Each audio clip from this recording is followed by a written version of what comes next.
રાજકોટથી કેવડિયા કોલોની ફરવા જવા માટે આ ટ્રેનમાં કરો સફર, જાણી લો ભાડું. રાજકોટથી બરોડા એટલે કે વડોદરા જવા માટે બેસ્ટ ટ્રેન સૌરાષ્ટ્ર એક્સપ્રેસ છે.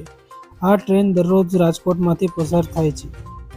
રાજકોટથી વડોદરાનું સ્લીપર કોચનું ભાડું ₹225, તેનું 3A કોચનું ભાડું ₹610 અને તેના 2Aનું ભાડું ₹265 છે. આ ટ્રેન રાજકોટથી વડોદરા પહોંચવા માટે 7 કલાક જેટલો સમય લાગે છે અને આ દરમિયાન 347 કિલોમીટર કાપે છે. આ ટ્રેન રાજકોટથી 2:52 કલાકે આવે છે અને વડોદરા 9:56 કલાકે પહોંચે છે.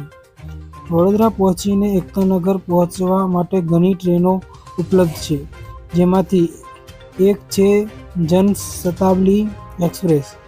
વડોદરાથી એકતાનગર જવા માટે અહીંયા ટ્રેન બદલવી પડે છે. જનશતાબ્દી એક્સપ્રેસ 2094 7 નંબરની આ ટ્રેન લગભગ ₹85 ટિકિટ છે.